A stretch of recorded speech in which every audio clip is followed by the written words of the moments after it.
Well, thank you very much for being here. Good morning. I'm sorry. No, we're not. We're in the afternoon. That's a and welcome to the Tom Lantos Human Rights Commission's hearing on ending the use of child soldiers: history, impact, and evolution. I would like to welcome all of our witnesses today. I want to thank you for your advocacy on behalf of child soldiers and for your tireless efforts to highlight their situation. I also want to thank the staff of the Commission for organizing this important hearing. I should apologize to you up front that there may be others that may not be, because last night, unexpectedly, they decided to adjourn the session until after the election, which was kind of quite a surprise. But this is an important hearing, and I think it's important that we have it, and so I especially appreciate that you're here. And that door may be locked. The recruitment and use of minors, of children as soldiers, is prohibited under international human rights, labor, and criminal laws. Yet there continue to be far too many instances in which both government and non-state fighting forces rely on child soldiers to carry out their missions.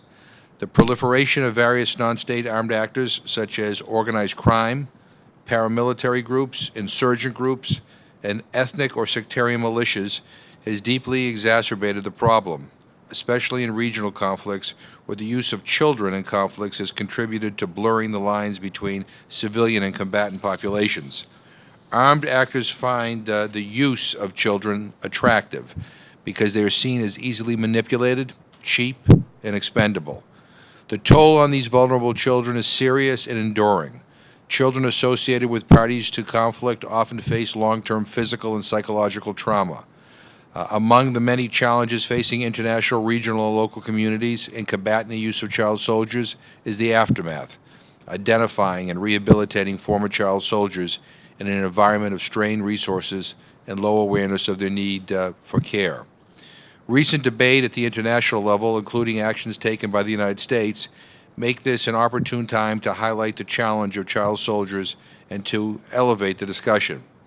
In May, the UN Secretary General issued his annual report on children in armed conflict at the United Nations Security Council, a report which attempts to capture the global scale of this crisis.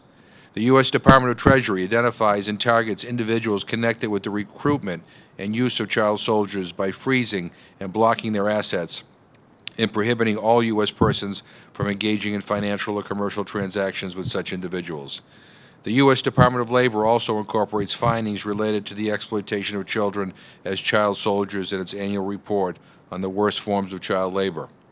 More recently, the Child Soldiers Prevention Act of 2008 mandates that the Secretary of State publish a list of states that have governmental armed forces or government-supported armed groups, including paramilitaries, militias, or civil defense forces, that recruit and use child soldiers. The Act prohibits the issuance of licenses for commercial sale of military equipment and provision of security assistance to the listed countries. However, President Obama issued national security waivers for 5 out of the 10 countries listed on the 2013 CSPA list last year, potentially authorizing the sale of military technology and training to countries currently using child soldiers in armed conflict. Given the continued scale of the use of child soldiers, we clearly have a long way to go in our fight to end the practice.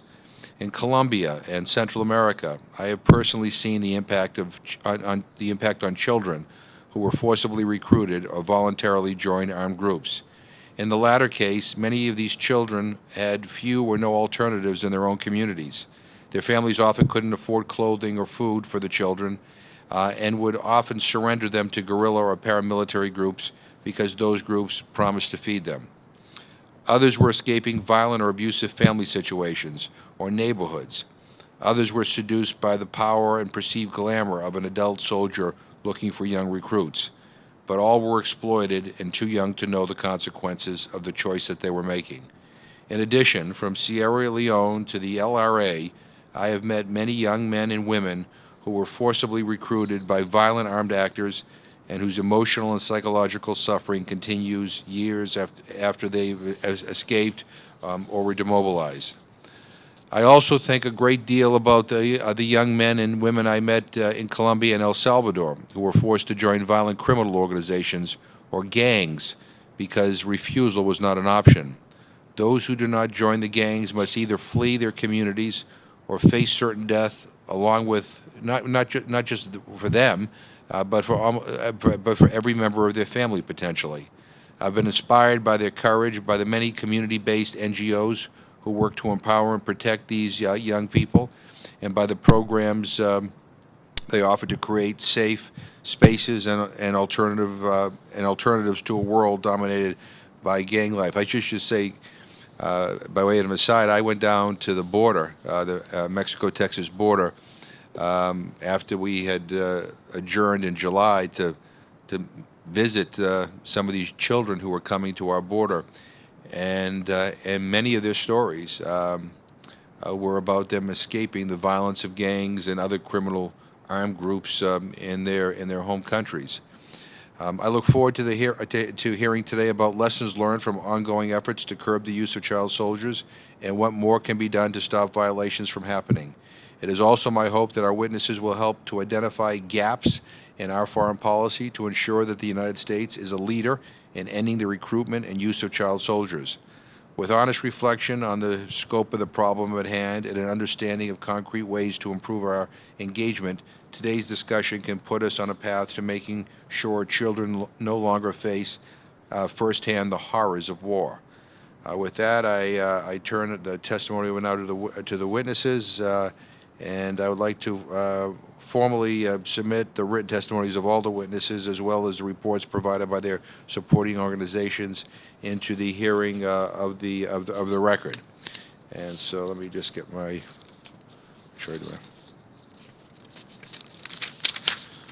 So I would like to first of all welcome Leila Zirugi, who is a special representative of the Secretary General for Children in Armed Conflict in the United Nations.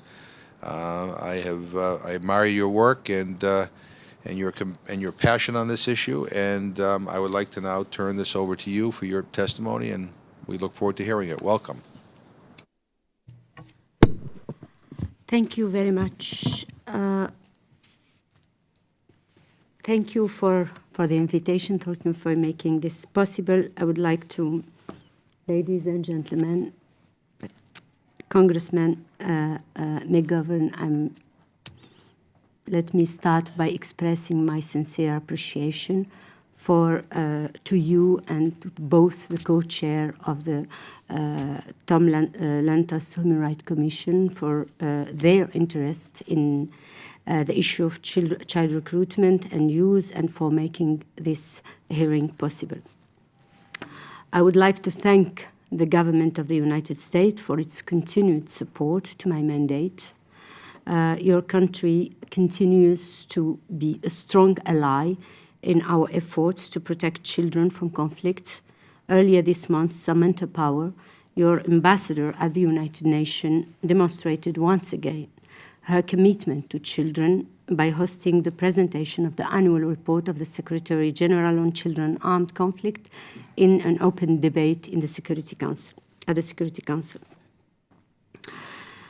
I think that you already mentioned the consequences of war on children, and from my own experience, what I can say is that war destroys the lives of millions of children and their families around the globe. The children I met in conflict zones have one thing in common.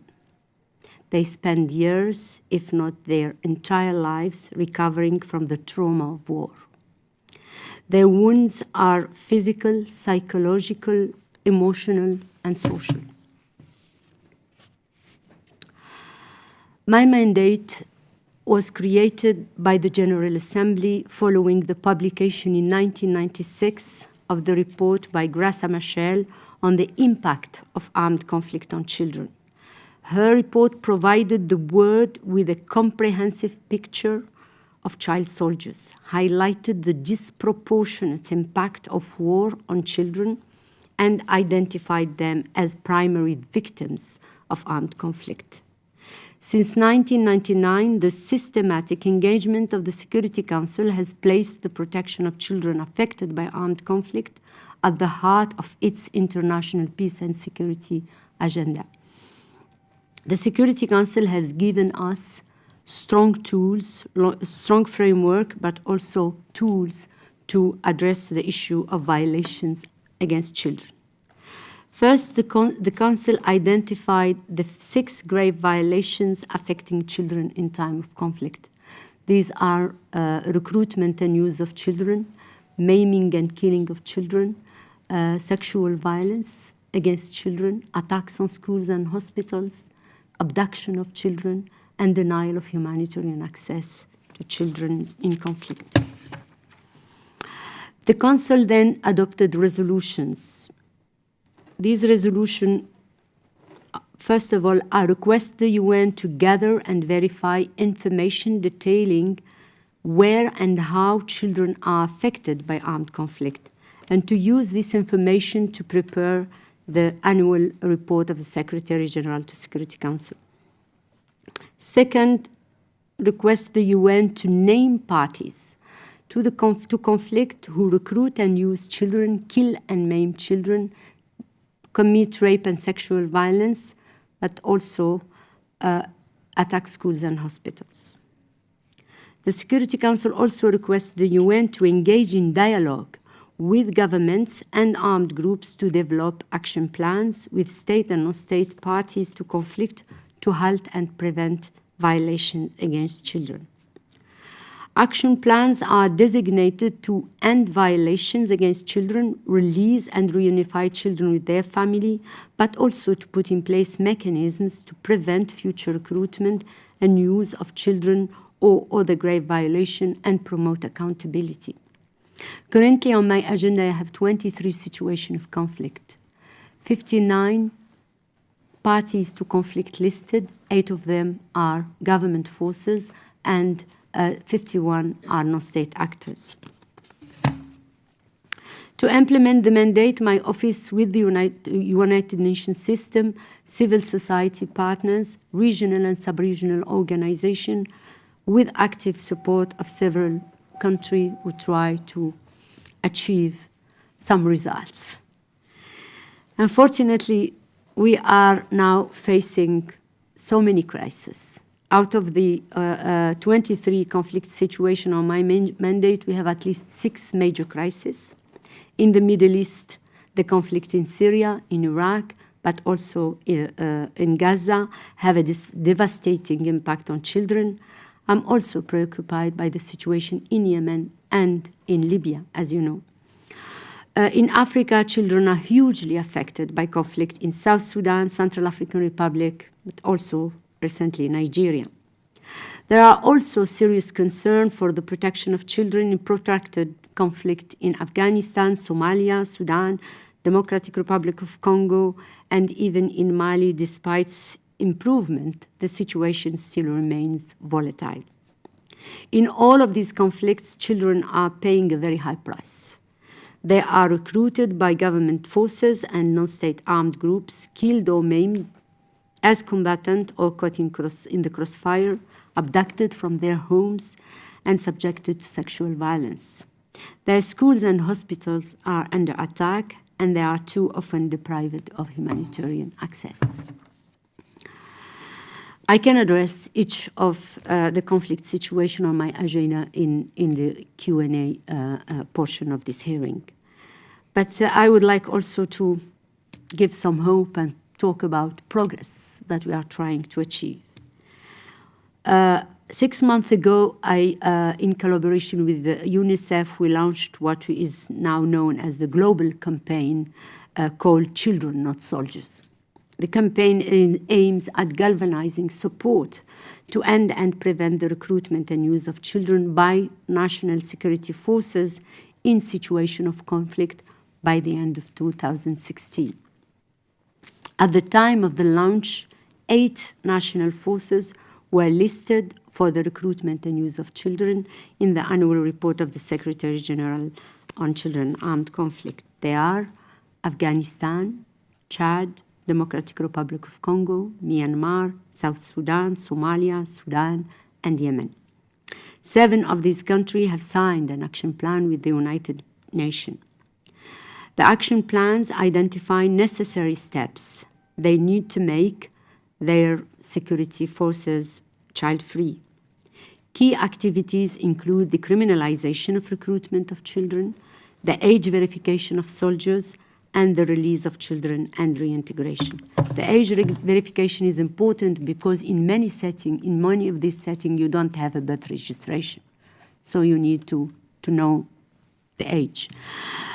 I'm committed, along with United Nations agencies such as UNICEF, but also other partners, to provide support to enable the implementation of the action plans. And there is progress to report. With the full support of the United Nations, for instance, Chad, after 1 year, completed all the requirements under its action plan, and its national army was delisted from the Secretary General's list of those who recruit child soldiers.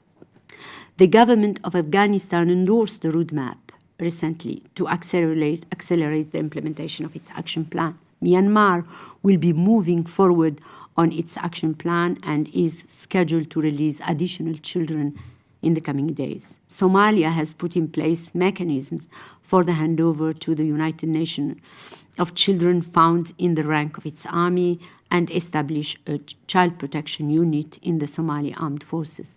In DRC also we have progress, so if there is any question I can mention.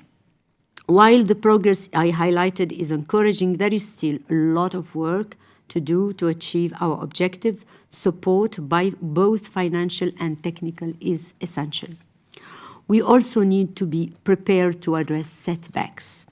In South Sudan, for instance, most of the progress accomplished to address the issue of child soldiers with the SPLA has been erased, and despite the government and opposition's recommitment to end the recruitment of children, we continue to receive troubling reports of child soldiers recruited throughout the country since the last crisis, and I saw some of them myself during a visit to the country last June. But as I mentioned earlier, the vast majority of parties listed in the Secretary General annual report are non-state actors. To date, we have concluded an equal number of action plans with non-state and state actors. These non-state actors continue also to approach my office and our partner on the ground to conclude commitment to end child recruitment and other violations against children. A recent example is the commitment received by my office from the Syrian National Coalition, and I am hopeful that we can conclude our action plan with the Moro Islamic Liberation Front in the Philippines soonest. Let me come to your support and the support of the United States to our work. And you mentioned the Child Soldier Prevention and Accountability Acts.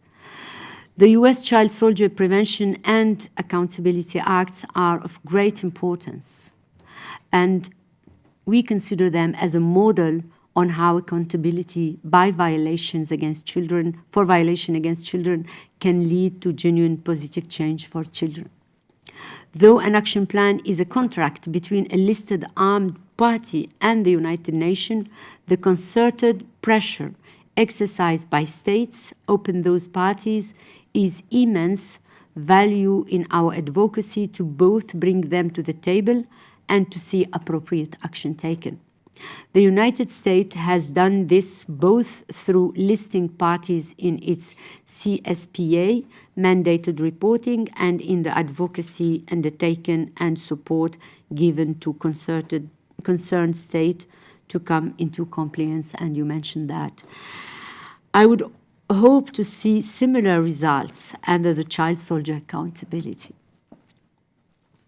Congressman McGovern, ladies and gentlemen, in this time of upheaval, when the world is focused on the repugnant acts of groups who use and sow terror, it is imperative that we pause to consider What will happen to innocent children if we do not take specific action to protect families who are in areas under control of these groups or children who have been associated with these groups? What are we expecting from the US? I think that the United States can do a lot. It's a major player. And we think that to help us better protect children from conflict and also to reach the objective of the campaign, I would like to invite you and your colleagues in the Commission and in the Congress to maintain your government's engagement and to help us in some specific action that I would like to mention. Support for the Children Not a Soldier campaign. Support for the separation of children from state and non-state actors through advocacy, financial and technical resources to concerned government and implementing partners in the field. Provide reintegration assistance to former child soldiers through education, training, and youth employment, as well as psychosocial assistance. Provide expertise and support for security and judicial sector reforms with a focus on building national institutions to promote accountability. Continue to support mainstreaming of child protection in regional organizations such as NATO, and ensure the US support attaches minimum criteria for the protection of children in peacekeeping operations. Where the US can directly support action plans, such as in Afghanistan, engage with the UN and the government in support of the action plan process.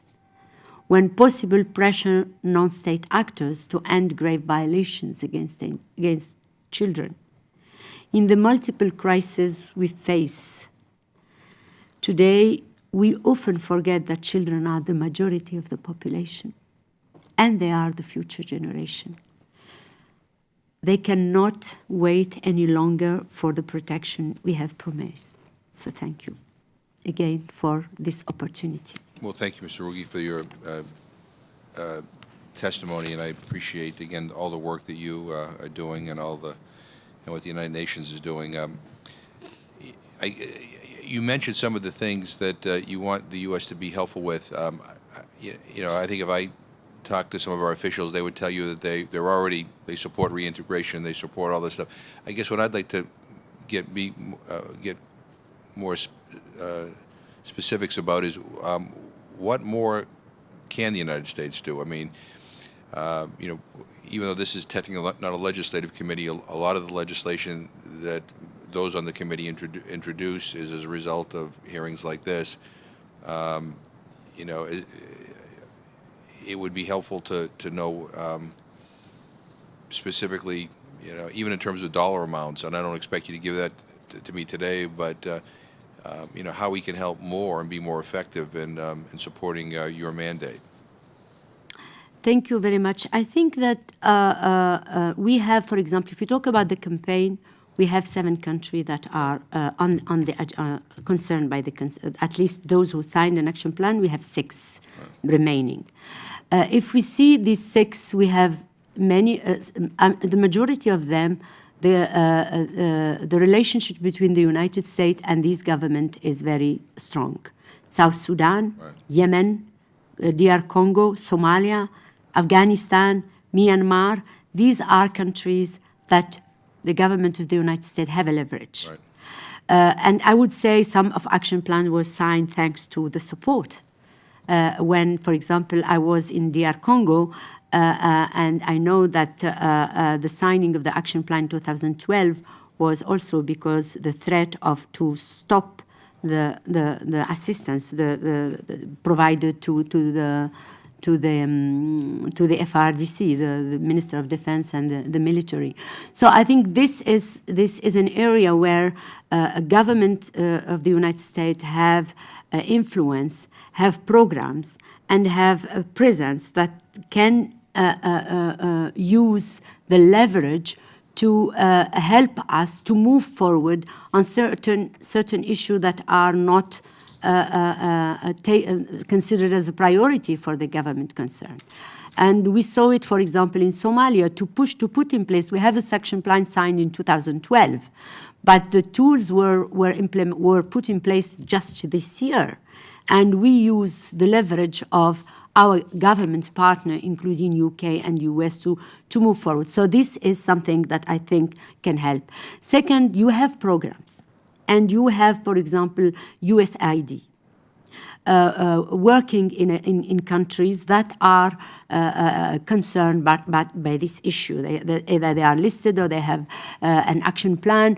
So, and in these programs, I tried, for example, when I was on DRC, promoting accountability to have programs that are directed to the judiciary, to identify a program that allow the judiciary to get support if they advance the fight against impunity, if they arrest not the foot soldiers, but the chain of command, the high ranking that are involved in violation. I think this is very important because unless we ensure that the response is coming from inside the country and the institutions are responding, changing legislation, helping implementation, it will not be sustainable. I know in some country we have programs that we would like to fund, and we would like to see this program funded. So I think there is a lot, and another issue also. I think a lot of support we can get is through the SSR, security sector reform. If we have in the training, and I try to advocate in this, to ensure that in the training provided to troops, to include and mainstream child protection. This is important to ensure that those who are trained understand that in the armed group they are fighting, children are in the other side. So how to hand them over, how to deal with them. And lastly, I think that also with non-state actors. Yesterday, I think a vote was adopted to support the Free Syrian Army, for example. They have children on their right. They are listed for child recruitment. So you will have leverage to ensure they approached us to sign an action plan. That will be an opportunity to ensure that they release children from their rank and they implement their commitment that they already announced to the Security Council and to my office. No, I appreciate that, and maybe what we should do, I should do is invite you and your staff to be in touch with us, and send you as time goes on, to be, you know, if it looks like there's one country in particular that seems to be backtracking, then maybe that may be a reason for us to pressure our administration, but also to let the government that is not living up to its promise know that we're paying attention. That may be helpful. The other thing on this Children Not Soldiers campaign, maybe there are things that we can do here on the Hill amongst some of our colleagues to promote the campaign and to raise awareness. I mean, we all have web pages. We all, at some point, we will actually be in session again, whenever that may be. I don't know, but there may be an opportunity at that time to maybe kind of do a briefing or whatever, so that people know what the campaign is, know how they can be helpful, not just in terms of raising awareness, but specific action items that people can be involved with their constituencies to try to deal with this issue. So that's kind of a long way of saying that, look, I think in a very bipartisan, people are very concerned about this, but we're concerned about a lot of things, and sometimes things we're concerned about don't kind of, they don't make it up to the top of the list in terms of priorities all the time. But I think there's a lot of people on this commission that really would like to work with you on that. I mean, you mentioned non-state actors, that constitute the majority of parties listed by the Secretary General for grave violations against children. What is your strategy to to engage them, and how do you approach non-state actors, and are they receptive to the action plan process? I think that when we talk about 51, non-state actors, that means it's a huge group. They are not homogeneous. They are not one group. We try to approach them by, first of all, dividing them in subgroup who are interested in really engaging with the UN because they need legitimacy, they need to be accepted by the international community, they have a political agenda, like the FSA, like other armed groups that would like to have these are easier to approach.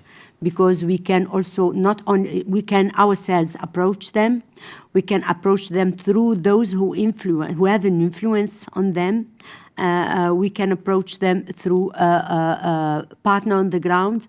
So these are the one with whom we engage. We have signed, for example, we signed action plan in the past, and now we have an action plan that we are trying to finalize with the MILF in Philippines.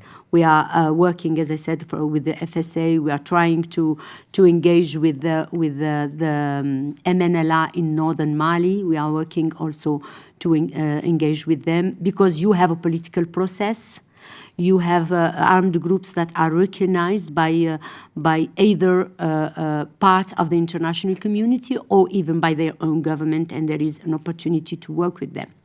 And then you have others that it is very difficult, either because their chain of command is very loose, like the Mai Mai in the Congo, or in other places, like the anti-Balaka in Central African Republic. It's very difficult to find how to follow up, sign an action plan. It's not maybe the best option. So we try to put more pressure and use those who can put the pressure through justice, through military operation to reduce their influence and release children. Then you have others like those ISIL, Al-Qaeda, and this is another category that is not reachable. But we try also to use the justice inside the country, international justice, sanction committee. Yesterday I briefed the Sanction Committee on DRC. Mm-hmm. I did before on Central African Republic. We try to use all the tools that the Security Council have and also engage with member states that have an influence. For example, what I am trying to tell you with regard to the FSA, for example. Right. I do the same with other countries if I know that they have an influence on an armed group to say, do something to stop. Well, let me just on that. Let me get specific here. Right now, the Colombian government and FARC guerrillas are in peace negotiations, looking at issues related to victims, including child soldiers and recruitment of minors. Have the negotiators reached out to you for your expertise? And if not, is that something that your office might be open to? We are very low profile, but we are in contact with the government of Colombia, okay, good. But also with the mediator, right, who is trying to bring the two parties together. I also met with the advisor to the president on victims' rights. So we try to work discreetly because we don't want to intervene in the process. It is still ongoing, but we insisted very much with all the parties that have an influence and with the government of Colombia that it is in their interest. It is in the interest of everyone. And the experience, and you mentioned it yourself, if we don't address properly the release and reintegration of child soldiers in the peace process, they will end in criminal gangs. The experience in Latin America is very clear. Yeah. And I think I convinced even our colleague inside the government that this is important for them to ensure that those who were in armed groups used to use I mean, they have a very prominent position in an armed group. They will be the first to be recruited by gangs. So it's important to ensure that they are properly identified. Programs are there to reintegrate them, help them to have their way out and become good citizen for the future of Colombia. So we are trying. We don't have much space. I know you have, maybe the United States have more opportunity to work on that, and we are very happy to support without taking any credit. We just would like to make sure that children are dealt with properly and they are not forgotten. We are trying to push this issue in every space, particularly in peace agreement. I pushed very hard IGAD. I'm very happy to see that, for example, in the peace agreement on Central African Republic, the issue of release of children is mentioned in the Brazzaville agreement. We are also trying to reach to Algiers to make sure that in Mali it will not be forgotten. So trying to do that everywhere, and if you can help, I would be very happy. No, absolutely. I've spent a considerable amount of time in Colombia and So please. I've watched that war just devastate not only just generation after generation after generation. And sometimes what worries me, and I'm thinking of El Salvador when I'm thinking of this right now, is that you've got the political players on all sides that are anxious to reach a settlement, and their idea of a settlement is a signed piece of paper that maybe takes care of kind of the major actors on all the sides, but doesn't deal with some of the detail. And as a result, when there's not a reintegration program and there's no place for these young kids to go, they end up in criminal gangs. They end up in a life of despair and hopelessness, which is obviously heartbreaking for them, but very bad for the country. And you don't ever really achieve the peace that you want. And so and in Colombia, you've had guerrillas that have used child soldiers. You've had members of the militia. You've had even members of the security forces take advantage of young children, and they are really the victims in this. And so I hope as these negotiations go forward, and it sounds like you're already plugged in. So I feel somewhat relieved that this is an issue that people are thinking about and that you're talking to them about, because I think it's a peace agreement should be something that is lasting, not just something that looks good for a week and then we go back to business as usual. So but I will, and if there are ways that we can help on that as well, we're anxious to be supportive. We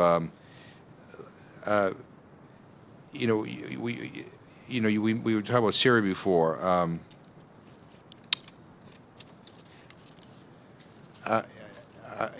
And you said the opposition groups, the so-called moderate opposition groups, have agreed to not recruit children. My first visit to Syria was in November 2012. At the time already, the first thing I did when I arrived there is to have contact with commanders on the ground from the opposition. Mm-hmm. And I spoke with, at least at the time, through the office of Mr. Brahimi, to be in touch with at least the commander in Homs and someone in the Rif Damascus. And I asked them at the time to release children. We started pushing, since that time, trying to make sure that they address this issue.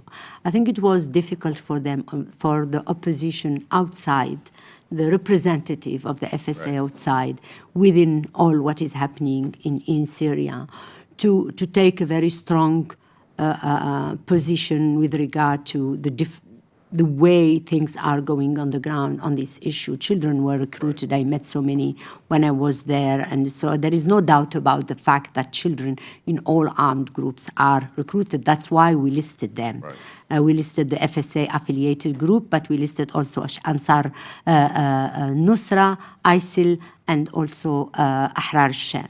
They all are listed on our annex, the annex of the Secretary General. But we saw a movement in the recent time. First of all, they reached out to us. They are in contact with my office. They are working. I will meet with their delegation during the General Assembly meeting, and they sent to the Security Council and to my office a communique in which they engage they commit themselves to end the recruitment of children in the groups that are affiliated to them. And they send me a letter also asking for moving on the action plan. So we are working with the country team on the ground because it's not my office who will implement an action plan. It's the UN. It's probably too early to figure out whether or not everybody's keeping their word. But that's why I think because of what's happened, that now we have support to arm and train these troops. Right. If we include your own legislation to not support armed that have children in their rank, as we did in other places. For example, this is an opportunity. But sometimes we waive that, and that's what worries me. I mean, I don't want to get into an argument over what we just talked about yesterday, because I'm not as enthusiastic as those who supported it. But even when we talk about vetting soldiers and who we're going to train and equip, I hope that the vetting, includes something along the lines of that. We're not going to engage in a training and equipping program if you're going to go back and utilize child soldiers to fight. And it's not just that the vetting means that that you're not going to be a member of a terrorist organization that we identify as a terrorist organization. That human rights is a lot more than that. And I've never been quite clear on on what the vetting of this force actually means. Other than if you're a member of Al Qaeda, we're not going to train and equip you. I mean, but would it mean if an individual is guilty of human rights violations? Even if they're sympathetic to our point of view, whether we would deny that, or if they're part of a unit that continues to utilize child soldiers, would that be a disqualifier? And I think there's a lot of questions, and the legislation is written in a way that it's open to interpretation. I mean, I think we'd be. If we have people from the administration here, they would reassure us that they're very much concerned about human rights, but there's nothing specifically that spells out in any detail, in any specificity. So so I think it's something we're going to have to watch, and it's something that those of us in Congress, as the administration about to embark on this policy, ought to make sure that this is part of that criteria. I think that what I can say that. For example, I give the example when they were working in DR Congo. I was there at the time, the Deputy Special Representative, and I remember that the United States providing they issued always a partial waiver, but they asked the United Nations to provide them with information on commanders that are problematic, to not include them in the training and the support. So I think that you could also ask for the same with regard to the FSA, because I think it's not only about being seen that not supporting criminals, but it's also the way that people that are victims on the ground will perceive you. Because if you provide support to individuals that or groups that commit a lot of atrocity among the civilians, it's also something that will undermine your own position in the region. So it's absolutely important that war criminals that are identified, because they are well known in their area, even more than in other places, because that's the place where they commit atrocities. And for those who are recruiting children, at least to put in place a verification age mechanism, that will be great. We would like to see some mainstreaming of the Child Act in the support. That will be helpful. And my office, for example, we gather information. We don't have all the information, but we have the GHN, the Global Horizontal Note, that we share with the government of the United States as member of the Security Council. Every 3 months they have the latest information on every country on our agenda. And we generally, when we have a serious violation of human rights committed, we provide the information. It is in the GHN. Let me just ask you a couple more questions here. What's your reading on the current state of child protection in Iraq? I mean, the situation in Iraq is a disaster. It's terrible. You know, if you see our report, 2012 and 2013, in 2012 we said that the violence doubled in comparison with last year. In 2013, we said it doubled in comparison with 2012. And then we have the big crisis that started this year with ISIL. I mean, we have, it's exactly the consequences, first of all, weakness of the institution, a lot of problems, violation of human rights ongoing, marginalization of part of the society.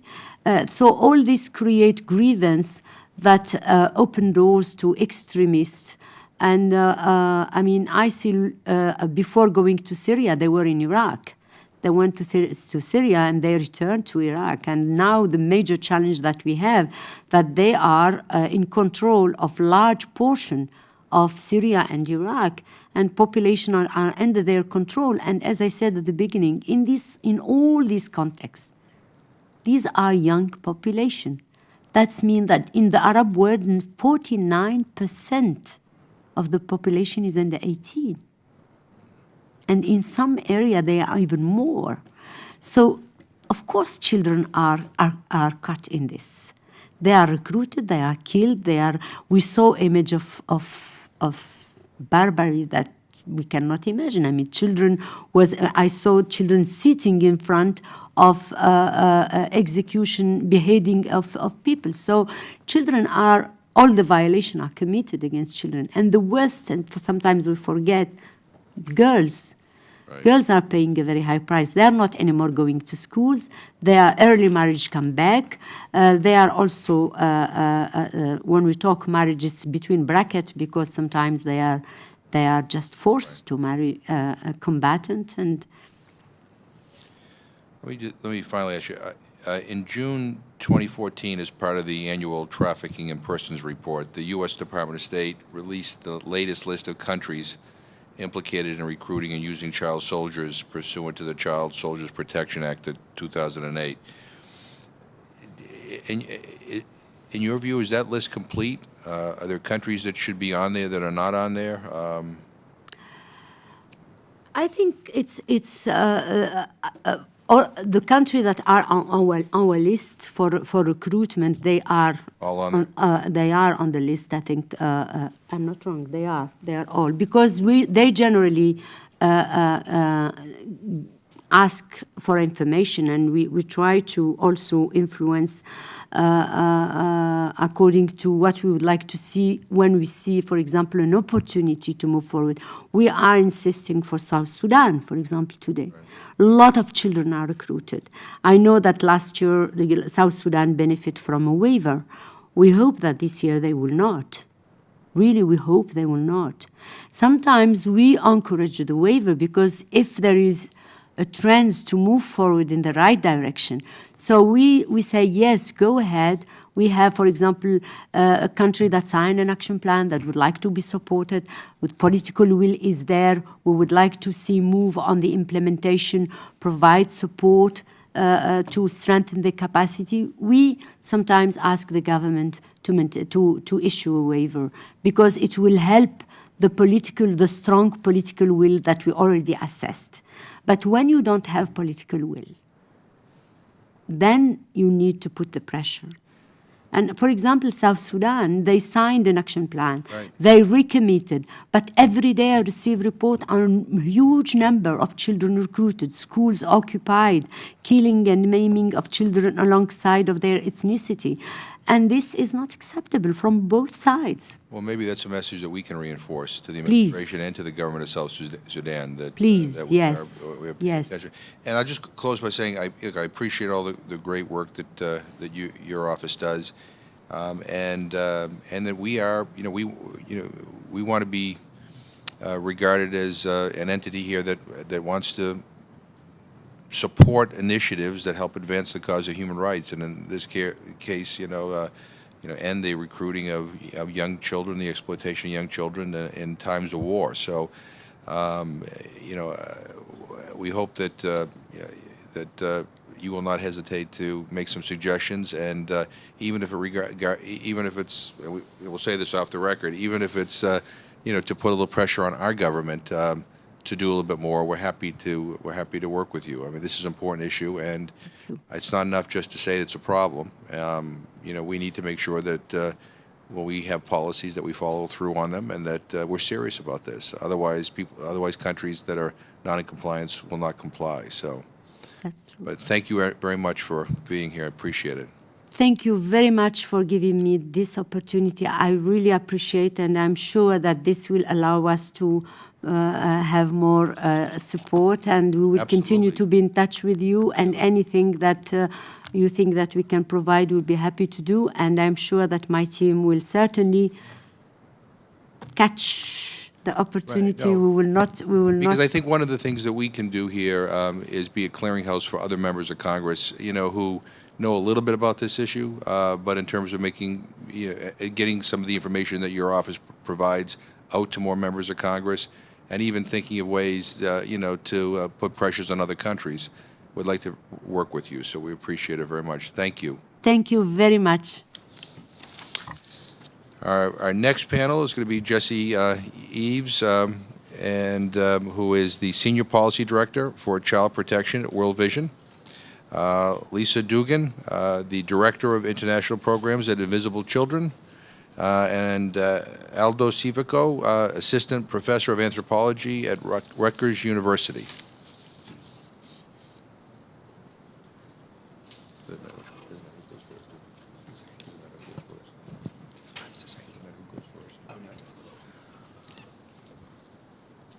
Who wants to go first? Why don't we, Eves? Welcome. Thank you so much, Congressman, and it's really a pleasure to be here with you today. You've been on the forefront of these issues for so long, and really just thrilled to have this opportunity. And thank you for taking the time out of campaigning and being in your district to be here with us right now. We really appreciate it. This is a truly important hearing, and it really is a crucial opportunity to shine a light on what's being done globally to address the use of child soldiers, and discuss specifically how the U.S. can strengthen its role in being a positive force in these efforts. I definitely want to thank my fellow panelists here and the SRSG, Leila Zaragui, for being here today. As my written testimony highlights, the SRSG's office has been an extremely valuable resource for civil society, the U.S. government, and countries that are using children in their militaries. And the concerted efforts of Ms. Zaragui and her predecessor, Radhika Kumaraswamy, have really resulted in tangible action plans to end the use of child soldiers. And they've achieved that in almost all of the currently listed countries that are using children in their national armies.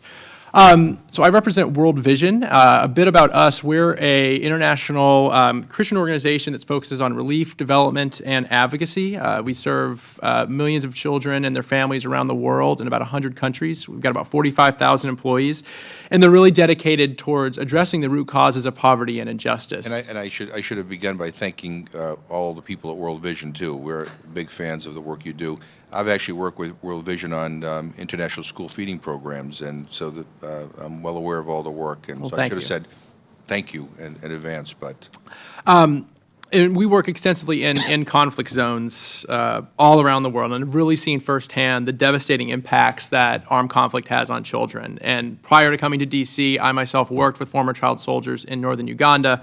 So this issue is deeply personal for me. And so when we were asked to testify today, we definitely jumped at the chance because we really want to talk about our experience in advocating for and now seeking positive implementation of the Child Soldier Prevention Act of 2008. My written testimony kind of lays out the full history of the purpose of the law, the turbulent rollout and subsequent implementation, and recommendations for Congress. But today I really want to focus on two things, and that's the purpose and function of the law and the opportunities and tools that are available to the U.S. government to ensure that children are not used as weapons of war.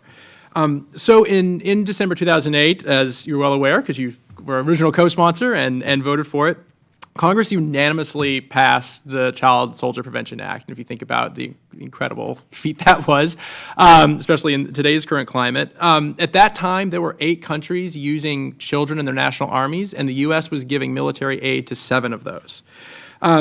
The law was designed to turn U.S. government complicity in the use of child soldiers into a solution to the problem. And the law has a simple purpose, and that's to prevent U.S. taxpayer money from supporting militaries that use child soldiers.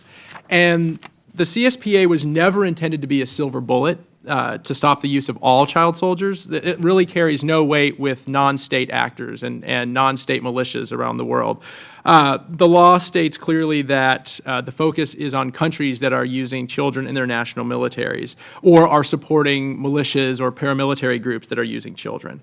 And these countries, if they are found to be using children, they're listed in the Trafficking in Persons report and then are supposed to be put on basically a 5-year clock. During that time, their access to U.S. military aid is severely limited. So during that 5-year clock, any country can continue to receive aid that will help them demobilize children and professionalize their armed forces. And if after those 5 years expire, if nothing happens, then they're cut off completely until they're fully compliant.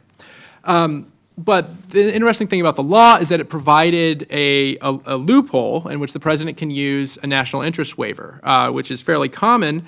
However, it's always intended to be a tool of last resort. And with the listing of a country and the 5-year compliance clock and providing certain types of aid to help these countries, there was always other ways for this law to be a carrot and a stick, to be a positive influence while also holding governments accountable. What we've seen over the last 4 years with the implementation of the Child Soldier Prevention Act is that the option of last resort has become the de facto first response. And the use of these national interest waivers, the full blanket waivers, as a first option undermines the entire intent of the law and enables consistent perpetrators to escape accountability. World Vision runs programs all over the world, as we've mentioned, and we've seen firsthand the damage that war does to children. And the use of blanket waivers is inherently dangerous to children. At a time when Congress is locked in some fierce debates over government budgets and spending, World Vision views it as shameful that a portion of federal funding would continue to support governments that are visibly complicit in the use of child soldiers. And yet there have been positive steps. Over the past few years, the administration has made improvements in their implementation of the CSPA. In 2011, they introduced the concept of partial waivers, which in our mind is pretty much the same thing as if they just let the law do its work and you place them on the 5-year clock, they're allowed to receive certain forms of military aid. But in any case, they allowed these partial waivers to go through. They started with DRC, and we actually saw that this maneuver was effective because in 2012, as the SRSG mentioned, DRC signed on to an action plan finally with the United Nations after stalling for several years. And so, as has been mentioned, in June of this year, the State Department issued its latest list of governments who are recruiting and using children. And the number of countries this year has dropped from 10 to 9, which is encouraging. And those countries, just for the record, are Burma or Myanmar, Central African Republic, Democratic Republic of Congo, Rwanda, Somalia, South Sudan, Sudan, and Yemen, and Syria. The administration has requested military assistance for 6 of these 9 countries, and it should point out that of those 6 countries, 5 are labeled as persistent perpetrators by the UN. I really want to highlight South Sudan. So last year, South Sudan received a full waiver from the U.S. government, as the SRSG pointed out, and they were able to receive all forms of military assistance. The president actually cited progress in the government of South Sudan's renewed commitment to their 2012 action plan with the UN. However, when the intense conflict broke out in December of 2013, the U.S., to its credit, suspended all military assistance to South Sudan. And we applauded that decision. All reports indicate that prior to the conflict, the government of South Sudan was making progress on their action plan. But now we found, and the UN has found, that both sides are now complicit in the recruitment and use of child soldiers. And for fiscal year 15, the administration has requested assistance that is sanctionable under the Child Soldier Prevention Act. And World Vision strongly recommends that the administration at this time withhold all forms of military assistance to South Sudan. We do not want to see a full waiver to South Sudan this year, especially given just the current state and the way that children are being treated overall in that country. And we would also further recommend that the administration clearly state what criteria the government of South Sudan must put into place for military assistance to resume. And we also recommend that Congress exercise active oversight over how the administration engages the government of South Sudan on the use of child soldiers. I mean, we really must follow the intent of the law and really ensure that, again, U.S. taxpayer dollars do not contribute to prolonging this conflict or increasing the use and suffering of child soldiers. So I have several recommendations that are in my written testimony. I'll focus on just the kind of the 3 top lines. First, for Congress, we really want to make sure that Congress monitors the use of blanket waivers, these full waivers that the administration has still been issuing. Second, we want to make sure the Government Accountability Office is asked to investigate and report on the U.S. government's implementation of the CSPA. It would be interesting to know how much money has gone to all these countries and when they've withheld money and when they've let it go through. And finally, and this was just mentioned by the SRSG, which I was thrilled to hear. When you think about a birth certificate and birth registration, you don't always think about child soldiers. However, a birth certificate is the first line of defense in helping to stop the underage recruitment and use of child soldiers and getting children out of military service once they're found serving in a unit. Every year, UNICEF has estimated there are 51 million children who are never registered at birth. And in sub-Saharan Africa, where 6 of the 9 listed countries are located, only 38% of African children are currently registered. And right now, there is a bill, the Girls Count Act, that's H.R. 3398, which we encourage Congress to pass and support the U.S. government's birth registration efforts that are ongoing. So finally, Congress has given the administration good tools, and we want to make sure that oversight continues, and it's just critical that we put these tools to work.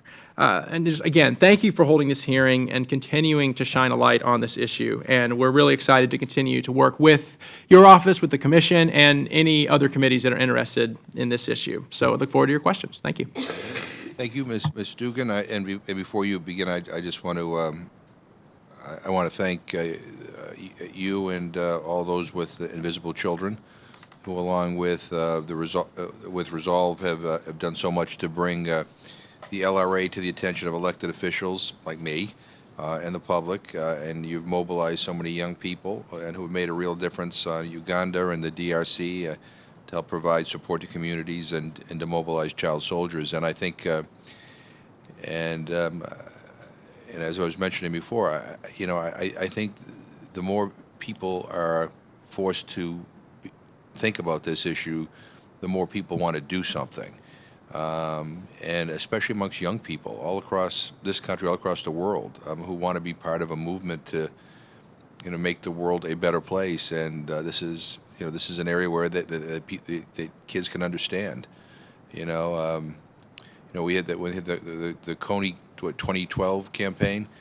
My own kids, learned more about that campaign in school than they did from me. But I think it just shows the power of making, that information provides in terms of changing things. But we have to talk about it, because if we don't talk about it, then nothing changes. But in any event, I welcome. Nice to see you again. Thank you so much, Congressman. You stole my testimony from me, but thank you very much. And I can return the thanks. It's been such an honor to work with you and to have your leadership in Washington on the issue of the LRA. And thank you so much for your leadership of this commission and for having this conversation today. You clearly have such deep personal conviction regarding the issue of child soldiers, and it's really a pleasure to be here today. I also want to thank SRSG Zerugi for her remarks and my panelists as well. And just as you were just saying, Congressman McGovern, I want to start off by emphasizing that this is a conversation that millions of young people around the United States would be very encouraged to know is happening in Washington, D.C. today. Since Invisible Children's beginnings 10 years ago, we have witnessed the power, the creativity, the relentless commitment of young Americans confronted with the crimes of Joseph Kony and the Lord's Resistance Army, crimes against people their own age happening on the other side of the world. And for the past several years, hundreds of thousands of American youth have engaged their policymakers, as you know very well, with thousands of lobby meetings, tens of thousands of letters, countless phone calls. They've rallied in the streets, they've slept on the concrete, all to raise the banner for fellow youth being forced to fight and kill as soldiers. And because of their tireless advocacy and the committed leadership of policymakers like yourself in Washington, Congress unanimously passed the LRA Disarmament and Northern Uganda Recovery Act in May 2010.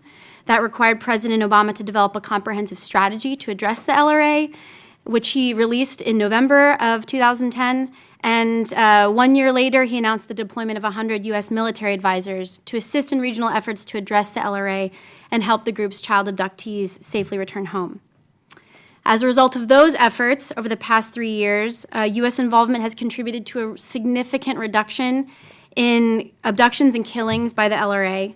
And we at Invisible Children have been able to help build on that progress to ensure that this mission fully succeeds through both advocacy here in the United States as well as on-the-ground programs and collaborative relationships with local communities and with government actors, including the U.S. military. While much remains to be done to finally apprehend Kony and to ensure that his child soldiers are safely reintegrated back into society, I believe that the progress that has been made thus far deserves to be examined as a positive example of American leadership and how it can support the peaceful ambitions of people everywhere to put an end to the use of children as soldiers. I believe from Invisible Children's experience addressing the LRA, there may be a helpful model or helpful examples that could be used in other contexts with child soldiers, particularly involving illegal armed groups. And so with that said, I wanted to focus my time today on 3 key aspects of our work. First, encouraging peaceful defections. Secondly, supporting the reintegration of former child soldiers. And thirdly, building the capacity of local communities to protect themselves and their own children from the threat of abduction and forced recruitment. So first, in regard to peaceful defections, given the very obvious complexities involved with stopping an armed group that's comprised almost entirely of combatants that were abducted as children, defection initiatives are both a moral imperative and a very effective strategy to peacefully dismantle the LRA from within. For the past 3 years, Invisible Children has worked in collaboration with local communities and with the U.S. military to create and to disseminate defection messages that address the fears, the lies, the shame, and even the physical barriers that keep LRA members from trying to return home. Printed flyers with come-home messages and photographs of defectors that have safely gotten home are dropped aerially over areas of known LRA activity with the help of the U.S. advisors, as well as audio recordings of LRA defectors encouraging their fellow abductees to peacefully surrender are broadcast over FM radio, shortwave radio, and also with the help of U.S. advisors, they're broadcast via helicopter-mounted speakers over areas where the LRA is known to move. With those kind of efforts, since January 2012, more than 300 core LRA fighters and long-term women and children combatants, or captives, have made the brave choice to defect from the LRA. And among those that Invisible Children has interviewed, 89% have said that defection messaging had an influence in their decision to escape. So that's 9 out of 10 that we've interviewed. Also, while encouraging defections, it's really important to ensure that communities in the region are properly sensitized, equipped, and willing to safely receive defectors upon their escape and to support their return home. Over the past year, Invisible Children has implemented these kind of sensitization and training programs across DRC and CAR, and we have seen multiple communities, once fearful and very hostile towards LRA defectors, now readily and courageously supporting their defection. And as I've mentioned, also key to the success of these efforts has been the increasing willingness of the U.S. advisors to work collaboratively with NGOs like Invisible Children and with local communities. Recognizing that the involvement of U.S. forces is not always going to be appropriate or possible in other contexts, where the U.S. forces are present, we want to strongly recommend that this kind of collaborative and coordinated effort is prioritized. Secondly, regarding the integration of former child soldiers, once an LRA captive takes the very courageous and scary step of leaving the battlefield, they're often risking their own life in the process of doing so. There comes an entirely new battle, and that's of reintegrating back into civilian life and establishing a new livelihood. And as has been mentioned before, for women and girls, this has the added difficulty oftentimes of caring for children that were born in captivity as a result of years of sexual slavery. So that being said, holistic, community-based reintegration programs are urgently needed for children, young adults, and women coming out of the LRA, as well as the families and communities receiving them home. Unfortunately, while we've seen very encouraging levels of investment in the defection side of counter-LRA efforts, and this must continue, the international community has largely neglected the reintegration needs in the area. Invisible Children currently provides reintegration support to LRA returnees in Uganda in partnership with World Vision, actually, and we provide immediate assistance to those coming out of the LRA in DRC and CAR whenever we can, but even our efforts are addressing just a small fraction of the need that exists.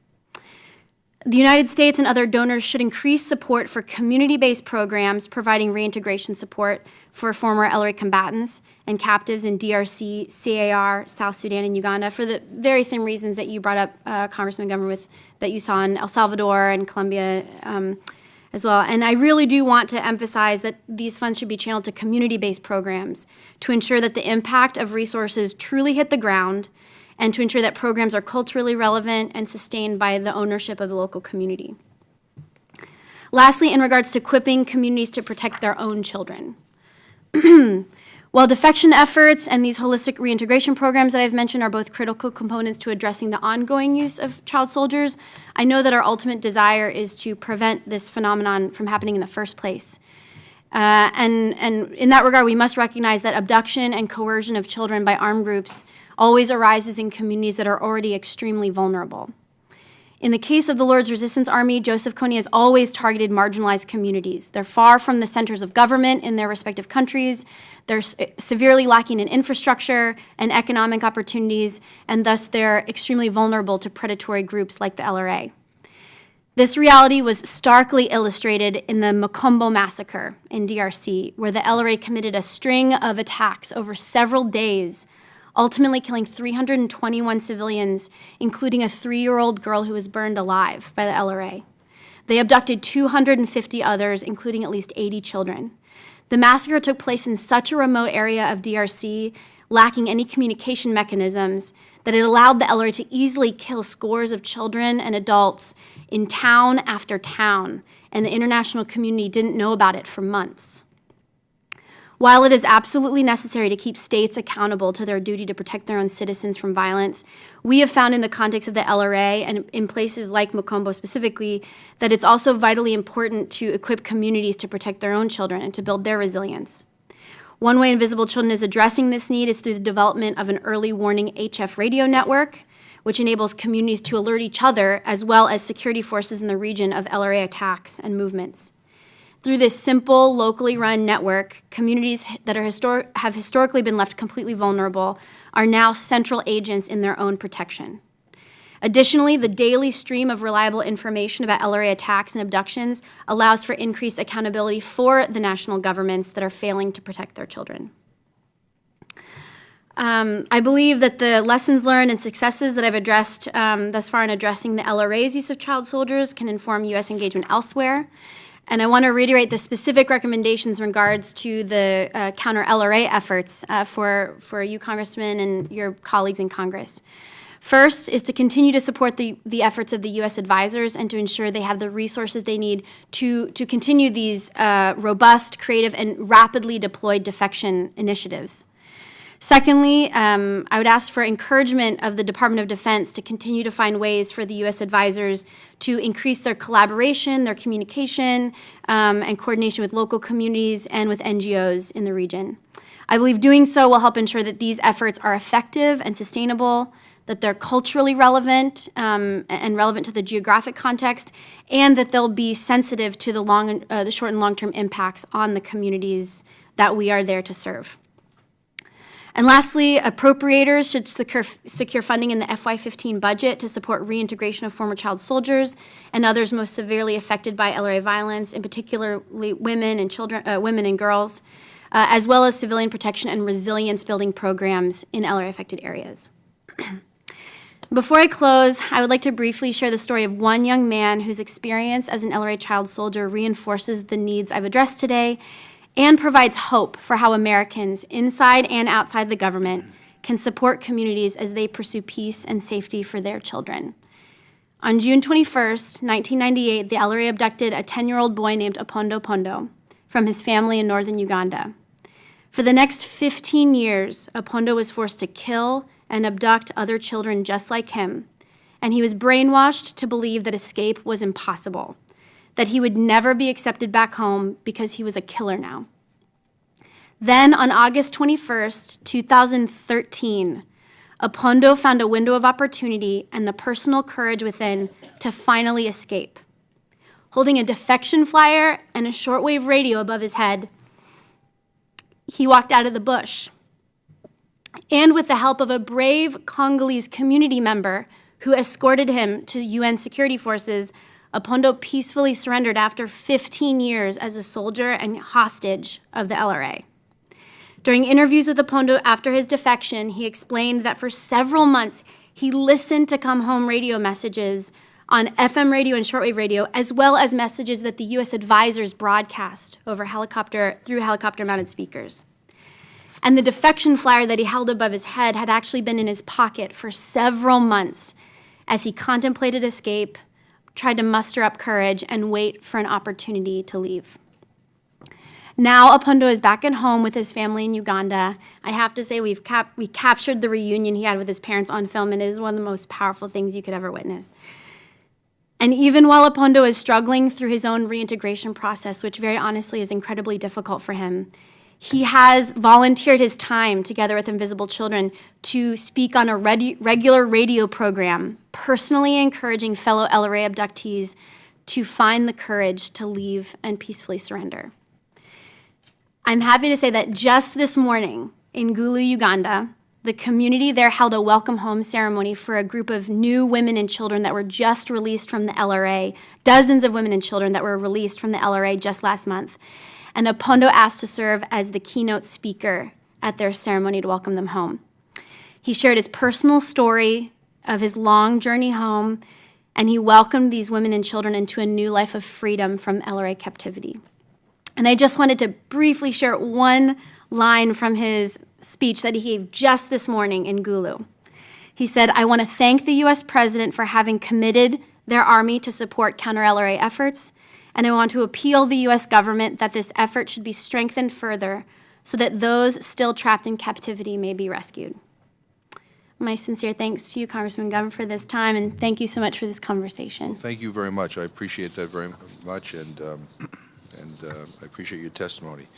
Our last witness, but certainly not our least, is my friend Aldo Civico, who I've traveled with, and who I think is one of the best and most thoughtful analysts on so many issues involving conflicts, especially in Latin America, but around the world. So welcome, and the floor is yours.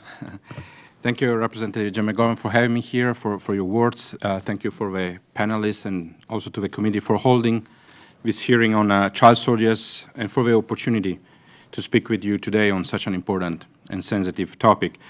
Since 2001, I have been conducting ethnographic research on the armed conflict in Colombia, The encounter in 2003 with one of the major leaders of the paramilitaries brought me to focus my research on the perpetrators of gross human rights violations. Over the years, I met and became familiar with members of paramilitary death squads, the guerrillas, criminal groups linked to drug trafficking, and urban gangs. During my ethnographic research, I had also the opportunity to meet and to interview several minors who were members of armed groups in Colombia. In addition, several of the combatants I met, though already adults at the time of our interview, had been recruited when they were still minors. I would like to share with you some of the insights that I learned by listening to the stories of some of the child soldiers I met over the past decade in Colombia. Today, Colombia faces the historic opportunity to end its internal armed conflict of 50 years. For the past 2 years, the government of Colombia and the Revolutionary Armed Forces, the FARC, have been negotiating a peace agreement, and if successful, Colombia will have a chance to turn the page and to leave behind a history of violence. Children and adolescents have been suffering significantly as a consequence of both the armed conflict and the severe inequality that marks the everyday life of a great number of Colombians. The illegal and forced recruitment has been one form in which children and adolescents have been victimized in Colombia. Today, minors count for approximately half of the combatants that fill the ranks of guerrillas and criminal groups linked to drug trafficking. But minors have been also used by the Colombian army as informants, as repeatedly denounced by the United Nations. The biographies of Colombian child soldiers reflect the geographical, social, economic, and cultural condition of marginality they inhabit. This environment not only constrains the opportunities and choices minors have, but also enables their biographies as child soldiers. And I would like to share with you some snapshot of these stories. Jose grew up in a coca-growing area of Colombia. His parents, as most of the residents of his village, were coca leaf collectors. Still a child, he began helping his parents in the coca field. The entire social and economic life of the village where he grew up revolved around those fields. There was no presence of the state, he told me when I interviewed him. The only school he could go to was hours away in walking distance, and the guerrillas were the only authority in the area. Jose did not like to work in the coca fields, and becoming a guerrilla fighter seemed to him the best strategy available for him for a better living condition. Several of the combatants I interviewed came from families whose involvement in the conflict stretched over a few generations. The story of Luna is a case in point. One of Luna's uncles was a guerrilla leader of the EPL, the People's Liberation Army, who eventually switched over to the paramilitaries. Other members of the family were guerrilla fighters, while some of his older brothers had joined the Colombian army. For Luna, it all began when he was 12 years old, when his brother-in-law, a hitman, introduced him to the world of selective killing. He was doing the killing while I was driving the bike, Luna told me. Soon after, Luna joined a paramilitary death squad. This is how I started killing lots of people, but it was a good life, Luna told me. I didn't have a childhood, that is to say, not a regular childhood where one goes to school, he confessed once. I spent my childhood among weapons, he observed. When the paramilitaries demobilized, along with his companions, Luna disarmed. But after a few months, he felt useless and emasculated. He thus joined a drug trafficking criminal group. And a few years ago, Luna was killed by a hitman near the town where he was living with his wife and her son. Today, a reason of concern is the recruitment of minors by the so-called Bakrim, the criminal groups which after the demobilization of the paramilitaries perpetuated their modes of violence and domination and inherit their drug trafficking business. Starting in 2007, the Bakrim have been penetrating important urban areas. Today, 257 different Bakrim groups operate in 360 municipalities across Colombia and have an estimated 6,000 combatants. Over the past few years, the Bakrim have been a major agent in the illegal recruitment of children and adolescents, especially in urban areas. The story of Emmanuel is a paradigmatic one. When Manuel's mother separated from her abusive husband, she moved with her 2 children to the periphery of Medellin. Manuel, the younger son, at the time was only 11 years old. To provide for her family, Manuel's mother spent long hours away from home, so the streets became Manuel's home. On the street, Manuel befriended with people who belonged to local gangs affiliated to Abu Bakr. Manuel began his criminal career as a lookout, then as a drug courier, and in a short time he became a full member of a gang. Manuel was smart and proactive, and soon he was entrusted with more responsibilities until at age 15 he became the commander of an entire sector in the neighborhood where he was living. Still a teenager, he had become a professional criminal, taking orders from his boss and giving orders to his army of gang members, all minors like him. When Manuel shared his story with me, he told me his commander had become a father figure to him, someone who took care of him and protected him. Carrying a gun, having money that allowed him to dress in a fashionable way, made Manuel feel significant, important, and respected. Two circumstances changed the course of events in Manuel's life. David was his best friend in the gang, and someone of his own group shot him. David breathed his last in Manuel's arm at the hospital. The episode opened Manuel's eyes, and he realized that one day his best friend's fate might also become his own destiny. Manuel made his mind up and negotiated his exit from the gang. The second circumstance that helped Manuel's transition was an informal group of graffiti artists that invited him to join the crew, and you actually met them in Medellin. Painting murals helped Manuel to transcend his own experience and to consolidate the new life he embraced. And today, Manuel is a positive youth leader in his community and a college freshman studying law. Child soldiers in Colombia are the product of the armed conflict, the illegal economies, and the structural violence, poverty, malnutrition, lack of education, etc., into which they were born. It is the intertwinement of these conditions of marginality that qualify the forced character of child soldiers recruitment in Colombia. The forced and illegal recruitment of minors by armed groups in Colombia, therefore, does not mean only, as it happens in certain instances, that children and adolescents are abducted, that is snatched from their homes and family against their will. Rather, in the great majority of the cases, it is the overall conditions of marginality that represent the forced character of children's recruitment. As anthropologist Caroline Nordstrom once observed, often in war, the safest place to be is in an armed group. The great majority of the child soldiers who shared their experience with me were minors in search of respect. In their eyes, joining an illegal armed group like the guerrillas, a paramilitary death squad, or a gang was perceived as the best strategy at hand to satisfy their basic human needs for security, a sense of belonging, and significance. I would like to conclude respectfully submitting to your attention 4 recommendations. First, as it was mentioned before, attention needs to be paid to the peace process between the government of Colombia and the FARC guerrilla in Cuba. The agenda does not mention explicitly child soldiers, but the reintegration of minors who filled the ranks of the FARC in the past and in the present needs to be addressed. The demobilization and reintegration of paramilitary members that began in 2003 completely neglected the use of child soldiers, and this is a mistake that today cannot be repeated.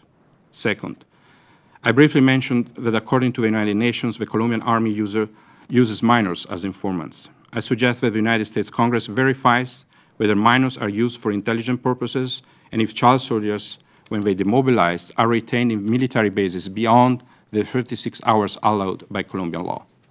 Military aid to Colombia should be conditioned by the armed forces complying with the laws protecting children in conflict. Third, to prevent the recruitment of child soldiers, the support of policies and interventions that give minors access to education in areas of Colombia where armed groups are recruiting children and adolescents should be a priority for the United States. As Amartya Sen highlighted, development is a pillar of freedom and education is a pillar of development. An instance of a sound policy and innovative intervention that addresses the root causes of illegal recruitment are, for example, the 80 educational parks that the Department of Antioquia is currently building in at-risk areas. These parks, that include libraries and spaces for the performance of the arts, were conceived to be a protective environment for children. Furthermore, the educational and artistic initiatives created by youth leaders and youth groups in urban areas, such as the graffiti groups that supported Manuel's in his life transformation, should also be encouraged and supported with small grants, as well as with the opportunities for conflict resolution leadership development. From within the space of death, these courageous and creative young people generate spaces of hope where an alternative future without violence can be imagined. Finally, because urban areas are becoming increasingly the spaces where children and adolescents are illegally recruited by criminal organizations, Congress should consider expanding the definition of child soldiers contained in the 2008 Child Soldiers Accountability Act to include also minors illegally recruited by gangs to work for drug trafficking and transnational crime organizations. In fact, extending the notion of child soldiers to minors trapped in urban gangs will provide the international community as well as national governments with the legal framework and the tools to intervene and to protect minors living in urban areas and illegally recruited by organized crime, implementing the strategies and the tools today available for child soldiers as defined by the Rome Statute. At the same time, it would allow the severity of a war crime to be applied to the leaders of organized crime that illegally recruit children and adolescents. Thank you for listening to my testimony today, and I look forward to answering any question you might have. Well, thank you very much for your testimony, and thank you all for your testimonies and your suggestions. And again, I mean, I'm going to begin by making you the same offer. That is that you know that we continue to work closely together to try to figure out specific things that we can do. Mr. Eves, you gave me I've got South Sudan underlined 20 times here. I do think that that's something that we should be able to come together on and actually raise the issue. And it's important because laws ought to mean something. And, you know, I understand sometimes people don't want to make waves, but when it comes to human rights violations, and this is a human rights violation, we ought to be able to, you know, we ought to be serious about it. Let me just ask you if you could describe for me the effectiveness of the U.S. Department of Homeland Security's No Safe Havens initiative, which was designed to prevent international war criminals, including those who were implicated in the recruitment and use of child soldiers, from fleeing prosecution overseas by residing in the United States. And I guess, from what I understand, to date, one individual has been deported due to allegations of his involvement in the recruitment and use of child soldiers. Can you, maybe you could explain to me why the authority to deport or deny U.S. entry on the basis of child soldiers has not been used more often, and whether we have some cases where we believe it should be utilized? Yeah, that's a great question. And the issue of accountability is one that comes up again and again. And when it comes to the implementation of the Child Soldier Accountability Act, different from the Child Soldier Prevention Act, they were both passed around the same time.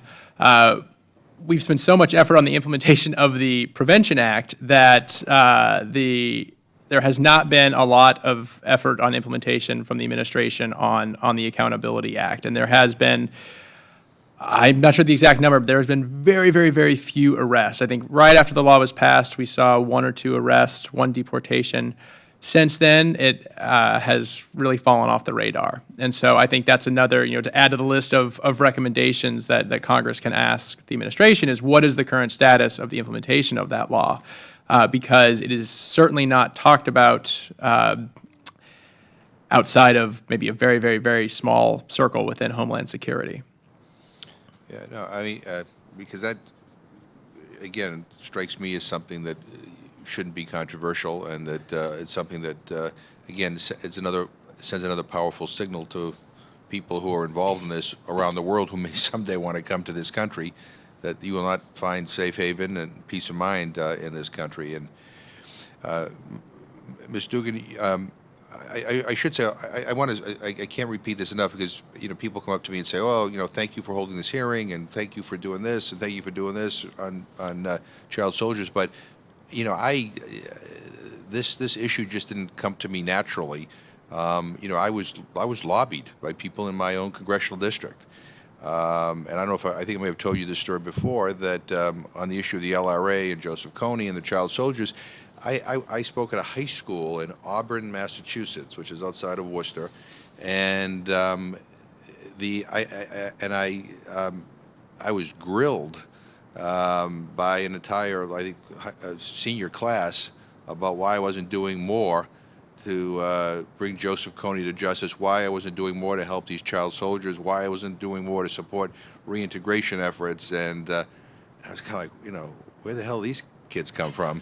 And then the teacher, I think it was a guy named Zach Barrows, who I guess now works with, I think he's still with Invisible Children.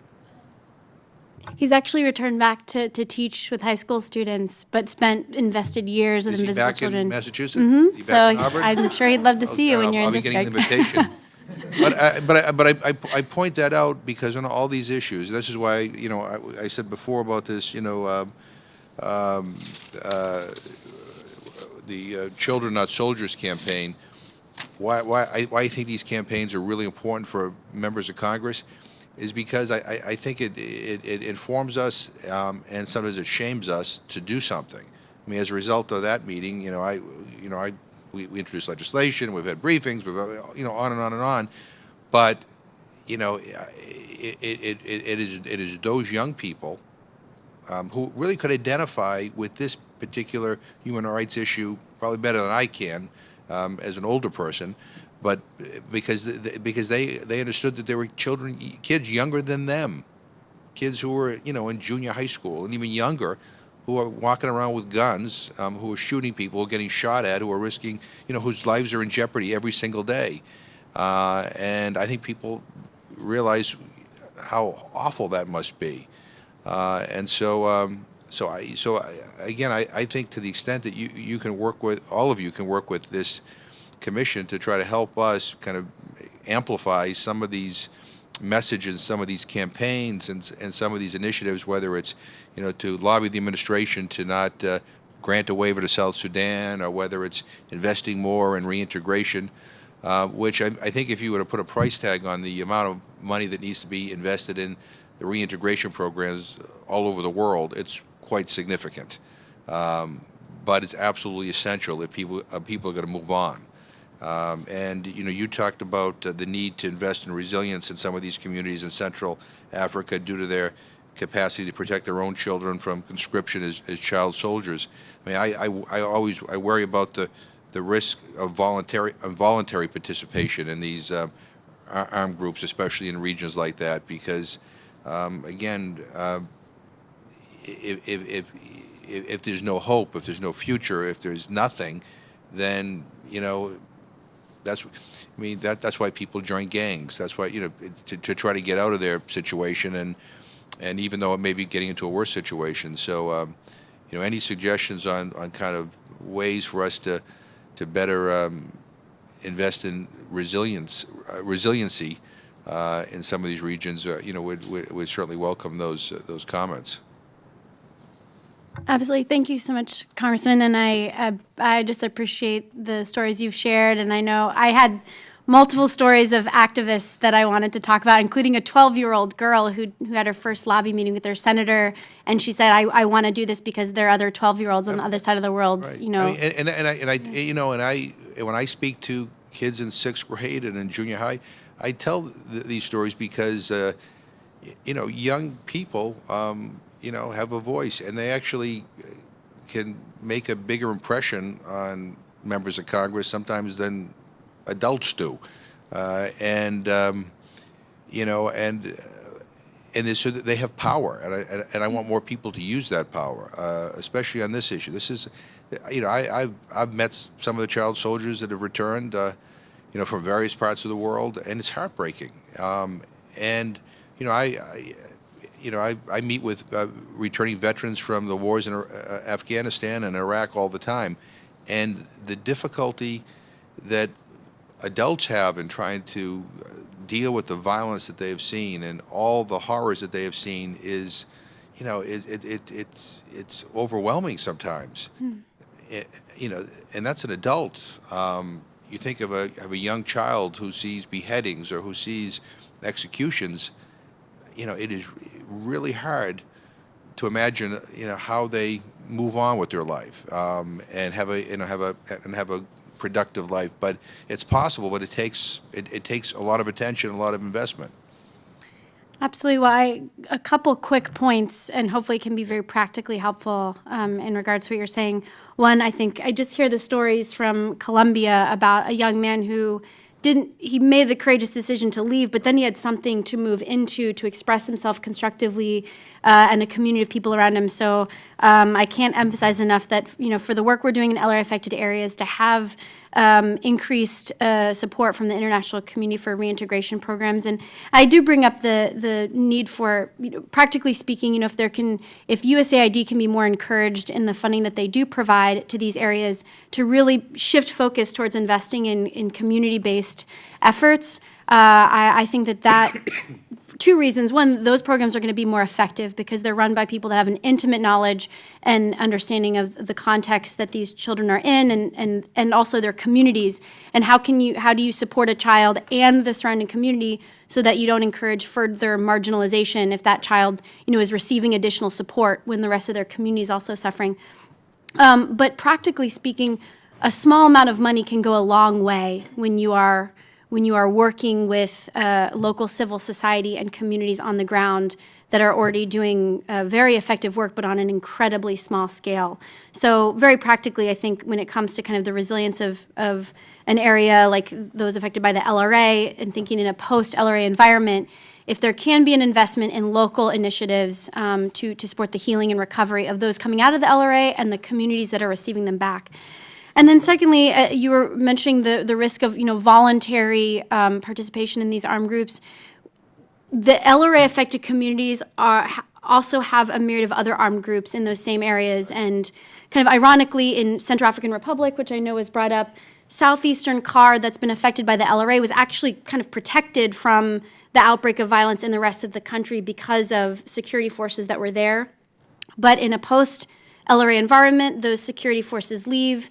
That area is going to be very vulnerable to the violence that has ravaged the rest of the country, and it's very possible that young people who are disenfranchised, who are needing a livelihood, wanting respect, wanting a sense of power and ownership over their lives to join armed groups.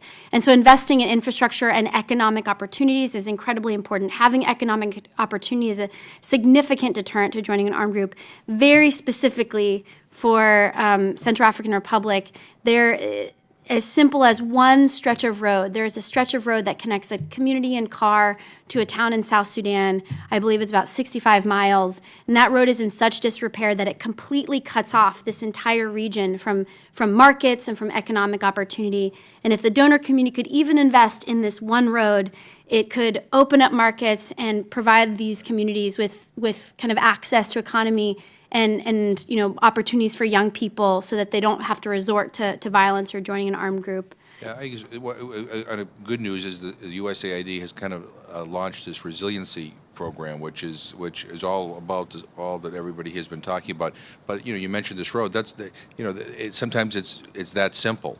Mm-hmm. And in Colombia, I mean, over the years, I remember trying to figure out why we visited this one community that was kind of way out in Nowheresville. We had to fly to the village to get to it. It was a place called Putumayo. This was many years ago, and we were being told by members of the U.S. Embassy that people there were engaged in illegal activities, the drug trade, growing coca, all that kind of stuff. And when we had a little town meeting with some of the villagers and kind of asked, well, why aren't you doing something else? And they basically said, well, there's no road. I mean, what are we going to grow here that we can sell? How do we survive? Yeah, if we had a road, we'd grow something else, or we'd do something else. But, we're isolated here, and there's no help from the state or anybody to help kind of integrate us, into the rest of the country so that people can make a living here. So resiliency is really important. Aldo, you in your testimony, you talked about the reality in which young people growing up is in and of itself a driver of feeling forced to join an armed actor. And I mentioned at the beginning of this thing, I went down to the border, Texas-Mexico border to kind of look what was going on with these young children that were showing up to our border, and and it's clear that there are a lot of young people, especially in El Salvador and Honduras, who understand that if they refuse to join, either as a member of a gang or for girls as as sexual slave, that they will be killed, and quite likely their entire family will be killed. So they don't even have the right for refusal. They're asked to be part of this. because if not, they will be killed. And it's join the gangs or die. And so I like your recommendation about adding kind of gangs to this definition and other kind of criminal groups, because I do think, I mean, that is, you know, they are every bit as awful and dangerous as, you know, some of these so-called, you know, armed groups. These guys are armed too. In Medellin and Bogota, although I think we can say that the same dynamic is even worse now in places like Buenaventura in Colombia. There's a lot of interurban displacement as families flee from one neighborhood or another in hopes of keeping their sons or daughters out of violence. I mean, people are moving all around the place, and I guess, you know, do you have any firsthand experience with young people being forced to flee or be displaced in order to avoid having to join a gang or be targeted by gang violence or by another armed actor? Yeah. This is really a very important point. Just a few days ago, I got a phone call from a woman who her entire family displaced from a rural area came to Medellin. Her minor son is now turning 13 years old, and as soon as he became an adolescent, the local gang started wanting to recruit him. And in order to avoid it, the mother called me and asked my help to find an institute in the city where his kid could be welcomed so that he gets out of a neighborhood. And her older son had to leave the neighborhood as well because some of the friends he had were killed because they refused, like he did, in participating in a gang. So that's the everyday really life of adolescents in cities like Medellin or Buenaventura and Bogota. And something that maybe I can point out is that unfortunately many times it is the case that the police is not an ally of the citizen in helping, but is actually an ally of the gangs. And I think that US Congress and US government over the years has focused a lot on human rights and the military in Colombia. Maybe the time has come to focus also on the relationship between violation of human rights and the National Police of Colombia, on which there is less attention, but with the demographic changes, where 80%, almost 74% of the population lives in urban areas, we should start focusing also on the work and the presence of the police in those marginal areas. You know, we were talking to Ms. Urugi earlier about you know, the negotiations going on in Colombia and you know efforts to try to bring this whole issue of child soldiers, of the exploitation of minors, you know, more into the forefront than, you know, trying to find ways to do that. You hinted at that in your testimony as well. I mean,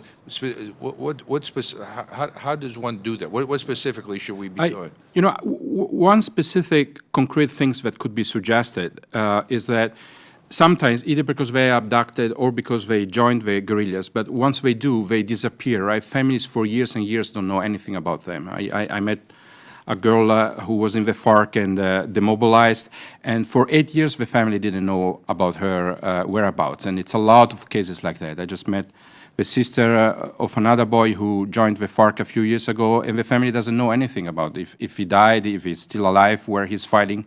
So I think that one concrete thing would be to create a list based on the families that come forward and say, I think that my son or I think that my daughter was joined the FARC or was abducted by the FARC, creating a list and start verifying with the negotiating team of the FARC where these children are. I think that would be a first step for reparation and also to have an idea how many children, where are we going to reintegrate them. But giving an answer to this family who are in anguish for years about where their children ended up, I think will be a very concrete step, which I don't think it should be difficult to agree with. The challenge in the negotiations is who's the one who makes the suggestion, you know, that will actually be paid attention to. Yeah, especially, I would say, with the Colombian government. Yeah. It's a challenge. But that, I think, it's a concrete step that could be done. So let me just close by asking any of you to say anything that you wanted to say that you didn't say that I should know, or that you think is important for us to know before before we close this hearing. Again, I want to work with you on some of the suggestions that you've already made here, and we will follow up you individually on those things. But are there any other things that you think we ought to have for the record here before we close? Steve's? I would just say two quick things. One, again, to highlight the vital importance of reintegration and rehabilitation programs. There's a program that we run in DRC that works with former Mai combatants. And how's that funded? How's that program funded? It's privately funded. So rarely do these programs actually receive any government funding from anywhere. This is actually run primarily from our Germany office. That's where the majority of the funding comes from. And when you look at what as the children, they're mostly 14 to 18 years old. They've served a variety of roles, from actual combatants to porters. 100% of the girls are survivors of sexual violence. And one of the things that they go through, in addition to getting education and health and psychological help, is they learn some sort of trade. So it can be like sewing, hairdressing, carpentry. Some will go on to much more technical trades. One of the most important things, though, is engaging the communities that they're returning to. And this is something that we've learned throughout countries where we've done this kind of programming, to make sure that these children have a safe place to go back to. Because they may be rehabilitated, but they would go back to their families or their communities who rebuke them and say, no, you attacked us for years. Or in the cases where, and maybe this is for all of you, I mean, in cases where, let's say you have a child soldier who decides to voluntarily turn themselves in, but the conflict is still going on, and so even if they're welcomed by their community, they still may not be safe. Is the United States or other countries stepping up to the plate in terms of, providing safe haven for some of these people that are and I know it's difficult because, again, sometimes there's some of the things that they've been involved with, make it more complicated to be able to kind of be treated as a refugee. Although, I mean, I'm just kind of wondering what happens in that case when you turn yourself in and you go back to your community and the conflict is still going on. Yeah, one of the most important things, especially when you're looking at children that are demobilized from rebel groups, is they need to receive a demobilization certificate that proves that they've gone through the process.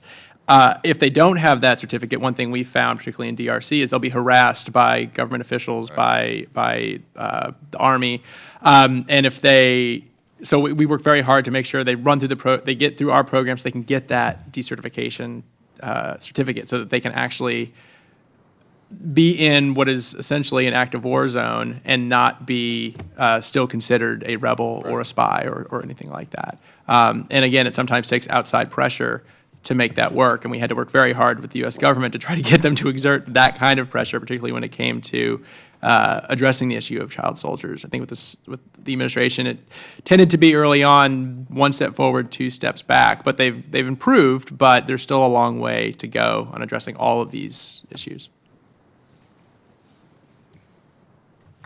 I just wanted to add something that I meant to share earlier, but just to add a positive note as well. I think the kind of normal assumption to make is that someone coming out of an armed group or a child soldier is kind of across the board going to be a risk. And there actually has been some really fascinating research. Chris Blattman is one economist and researcher that did specifically research child soldiers coming out of the LRA. And if there's proper support given, if there's economic opportunity, vocational training, livelihood skills, psychosocial support where needed, where there's kind of severe trauma, research shows that children coming out of recruitment as soldiers actually end up being very positive contributors to society. They have higher voter turnout rates and can be leaders. So I just wanted to throw that into the conversation. I think that's an incredibly important point. And this is slightly off the subject, but as related to these children coming in from Central America, one of the things that worried me, though, is especially some of these young children, is that it's tough to get adults to open up about what they've experienced. And so, if we're going to determine whether or not a child is is legitimately a refugee and has fled violence, you just can't expect a kid to say, "Oh, let me tell you my whole life story." It's very difficult. Sometimes these young kids are ashamed of what they've been through, That's why this reintegration program and the support structure needs to be really solid, because especially when it comes to kids. And but I think people who come out of being child soldiers, their life isn't hopeless. Their life can be very, very positive with the proper support, and they're not risked. They can, but we need to be there, and we need to make sure the support structures exist. I think that's a very good point. Thank you, Congressman. Yeah, briefly, just probably to emphasize something that somehow I already highlighted, but the post-conflict, we hope there will be soon a post-conflict in Colombia, will necessarily and rightly have a lot of focus on the rural areas, because just historically they have been left behind.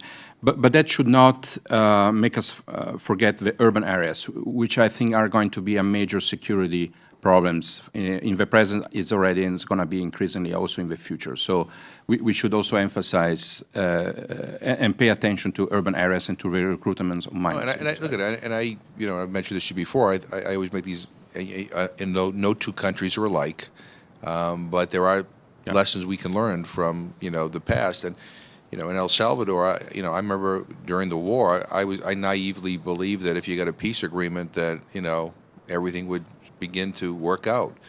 A peace agreement in and of itself was not enough. I mean, there were issues of impunity, issues of of reintegration, the issues of job security, issues of I go right down the list, and they were ignored by and large.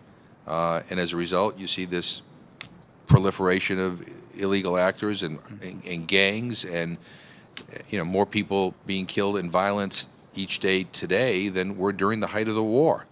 Absolutely. I mean, getting the agreement is like just the beginning of something, not the end. And and that's why I think that it's important that whether it's Colombia or wherever we're talking about, is if we're trying to resolve conflicts, that this issue of children be front and center, and that we pay special attention to making sure the support structures are in place to help these kids reintegrate back into their communities once the conflict is over, or if need be, get them out of their communities into a safe place so they won't become targets. Because that's the other concern, is that that's what I worry about, these kids that are at the border who might be sent back.